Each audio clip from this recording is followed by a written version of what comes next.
Hello, children. Hope you all are well at home. I, Mrs. Anjali Singh, is back again with the third part of the lesson Medieval Europe, the Rise and Spread of Christianity. Now, let us understand the lesson.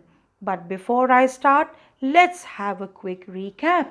Children, I explained you about the Roman conquest of Palestine, which took place in 63 BC. Then Jewish independence was ended. Two of the religions were spreading around. One was Christianity and another one was Islam. Then I told you about Jesus, that he was born in 4 BC, he was crucified and then he was resurrected. Then I told you about Bible, that Bible is the holy book of Christians, which is divided into two parts, Old Testament and New Testament. King Nero executed Christians. Then Marcus Aurelius Diocletian also tortured Christians. Then came the next emperor, Constantine, who spread Christianity and he was in favor of Christians. St. Peter's Church in Rome became the religious headquarter. Then Emperor Constantine, he issued two of the edicts. One was Edict of Toleration in 311 AD, then Edict of Milan, which was issued in 313 AD. Then Constantinople was founded, which is modern Istanbul. Byzantine Empire was captured by the Turk when? In 1453. Then Latin language was replaced by the linguistic characters. Romulus Augustus, the last Roman emperor, was deposed. Deposed means removed by the Turkish Empire. So come on, children, we are going to start the third part of this chapter. Now, Christianity was a central factor or religion of Europe. So, some Europeans eventually committed their life to serve God and spread Christianity. So, these people were known as monks and nuns. The word monk is derived from the Greek word monoikos, means alone or solitary. Monks are men and nuns are women who separated their lives from the materialistic world and dedicated themselves to the religion by living a simple life, doing prayers, by providing service to the people, by helping the poor, sick and needy. They spoke little and practiced austerity. Austerity means strictness to follow manners in life. They were loyal to their routine life. Over times, they were organized into religious communities. Saint Benedict, an Italian, formed the first community of monks in Europe. He is known as the father of Western monasticism. So he laid down some strict rules of piety. Piety means holiness, piousness. The monks followed the rules and it became the code of monastic life. The followers of Saint Benedict are called black monks in reference to the color of the religious habit or the dress which they wore. Benedictine monasteries were established or started by Saint Augustine in England. Then a new monastic order was formed in 910 AD in Cluny, a small town in France, right? And this this monastic order is known as Cluniacs. Now, these Cluniac followers or monks were known for their high moral conduct. So, people as bishops and archbishops were chosen from the Cluniacs. They further kept on reforming the church started by Saint Benedict. Just to keep the monasteries work, devoted Christians donated funds and lands. And in the later period, monasteries grew in size and became the part and parcel of the Christian church organization. Part and parcel means essential part, very important part. Now, where do these monks and nuns lived? So monks lived in monasteries and nuns lived in nunneries or convents. A monastery is a building comprising the domestic quarters and workplaces of monks. A monastery generally includes separate rooms reserved for prayers and also included a chapel or church, dormitory, library, infirmary, kitchen, storerooms, and residential quarters or living areas. Monasteries and nunneries were built very far away from the towns and cities. These buildings were very huge and were surrounded by gardens, fruit orchards, fields, and of course by ponds. The monks and nuns did not marry as they devoted their lives to prayer and the service of humanity, like serving poor, sick, and the downtrodden. So, overall, the life of a monastery was well routined, or we can say well organized, which was followed by observing rigid discipline, means strict discipline. The monasteries were under the authority of abbot. Abbot means who act like the father of the monastic community, means all the monasteries come under the authority of abbot. So monasteries were also known as abbey.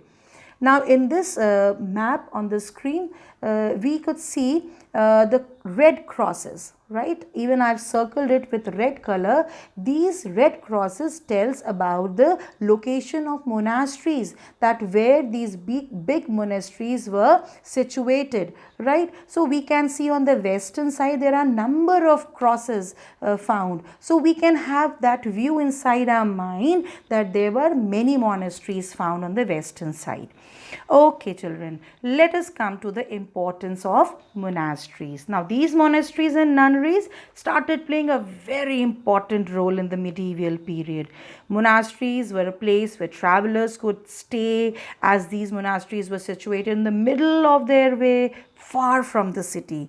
They also helped to feed the poor, take care of the sick, and provided education to the boys. Monasteries provided education to the boys, and then nunneries provided education to the girls in the local community. So let us discuss the contribution. The first one is center of production. Monasteries contributed a lot of services to people. Monks had to do daily labor to produce food for themselves. So they worked on the farms. Even they provided, they worked for the in the farms, and they used to do every work on their own.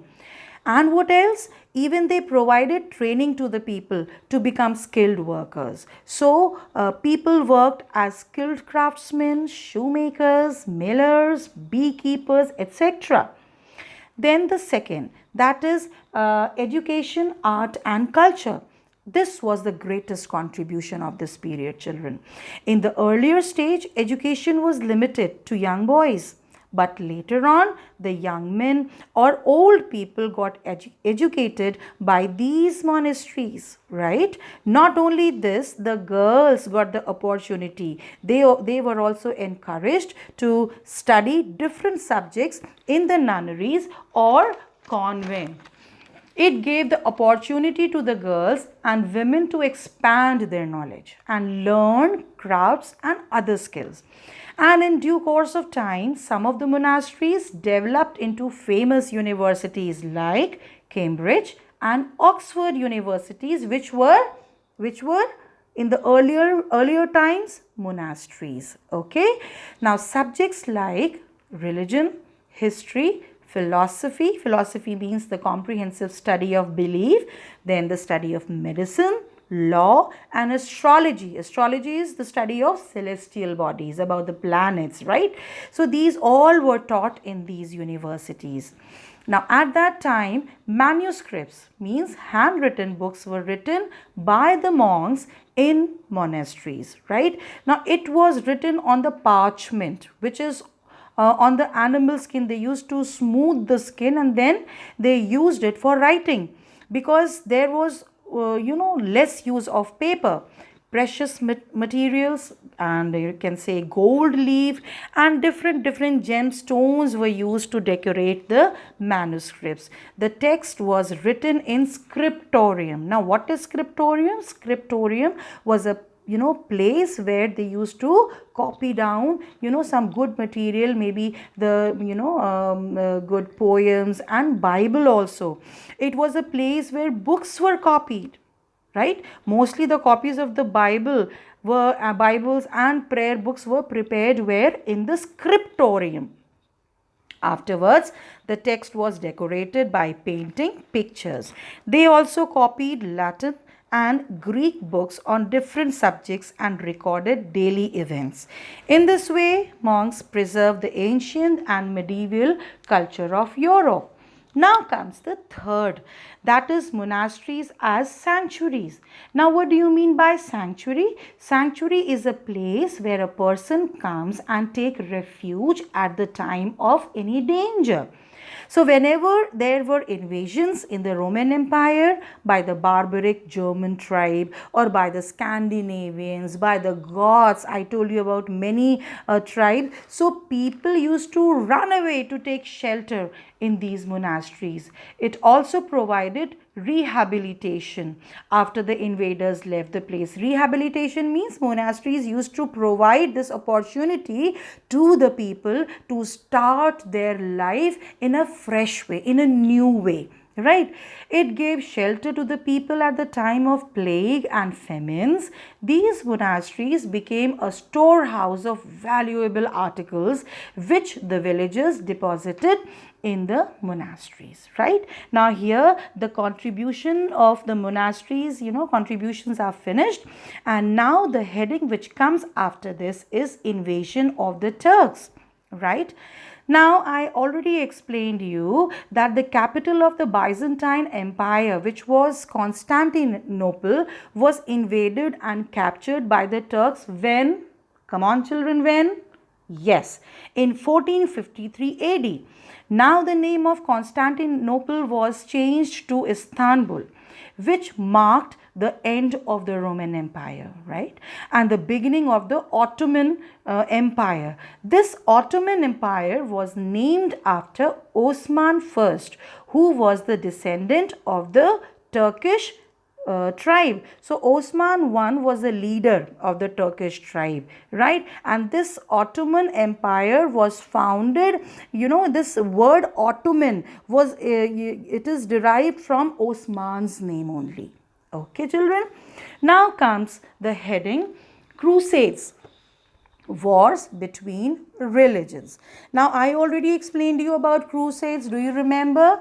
Crusades were the holy wars, right? Fought between Christians and the Muslims. Now, these wars continued for more than 200 years, right? And were referred to as wars between cross and crescent. Here you can see cross was the sign of Christians and crescent was the sign of Islam. And we still know that these two signs are still recognized by these two religions.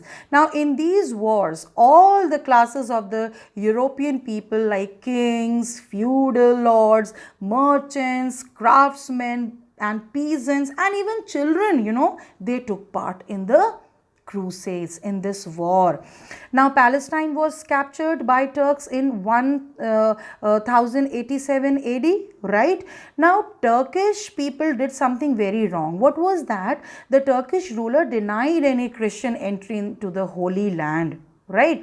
But before Turk came, this area was captured by the Muslim Arabs, right? And at that time, Muslim rulers permitted Christians pilgrims to visit their holy land, that is Jerusalem, in Jerusalem. Then comes Pope Urban II. Now this sort of war was going on. Pope Urban II, we can say, however, took the lead and declared a holy war to free Palestine from the hands of whom? Yes, the Turks. So all over Europe, people were preparing themselves to move towards the Holy Land because they were having that sort of thing in their mind that they should go and be the part of the war. Okay, now comes the effect of crusades. Now these holy wars were unsuccessful to win back their holy land of Christians, right? So however, these wars influenced European people and every aspect of their life in great way, right?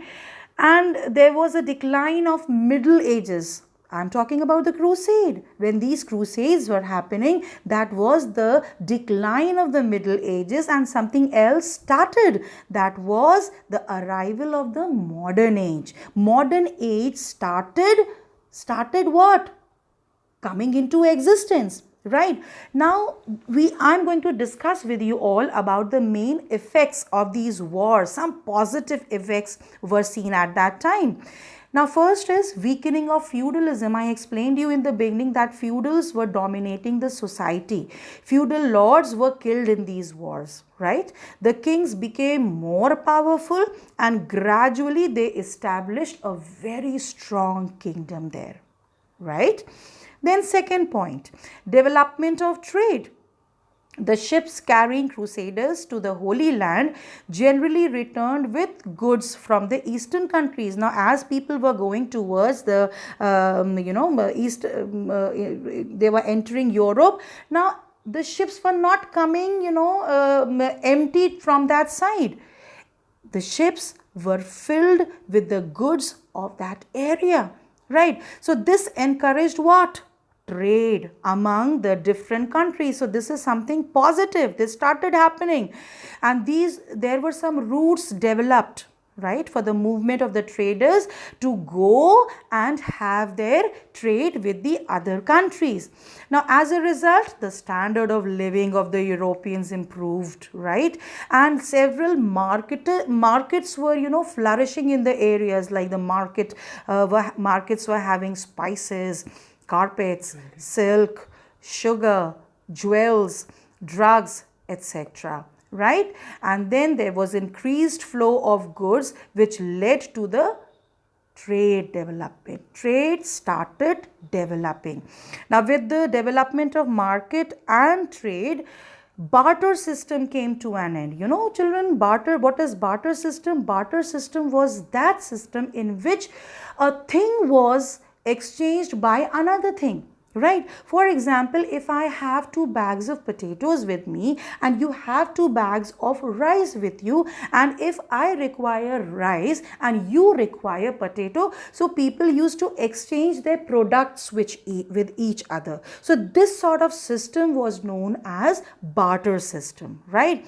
But people started now, after the development of trade, people started using money in the form of gold, silver and copper coin, and these coins were used as the medium of exchange for buying and selling. Okay, now powerful kings weakened the power of the Pope, as well as feudalism was ended, and number of cities, towns became very rich and powerful, like Venice, then Pisa and Genoa, right? Then the next point is prolonged Eastern Roman Empire, which I told you that the eastern side of the Roman Empire existed much longer, eastern side, right? That is there were wars taking place, but it ended in 1453. But the reigning period, the Constantinople was still there till 1453. So eastern, the period was from up to 1453. Then came the interest in sea voyages. This is also something very positive. I could see that crusades increased the spirit of adventure, right, among the Europeans. Now, people were having that sort of enthusiasm to go to other places and go and see. Different routes were introduced by the traders, and by that time people were taking too much interest in sea voyages, and we know about Columbus, right, and Vasco da Gama. Now, Columbus discovered in America, and Vasco da Gama, as he was crossing the southern side of Asia, he explored Calicut in the southern side of India, and he reached there. Right. So this was the part of only sea voyages, and then afterwards the last heading is the European and the Muslim scholars, that as the result of these crusades, we are studying about the results, the effect. So what happened? The Europeans and the Muslim scholars came in contact with each other, and the knowledge and mathematics, science, and number of subjects were enriched. But why? Because people started exchanging their knowledge with each other. Okay, here I come to the end of the lesson. Children, I have already, sent the question answers. It is on the website.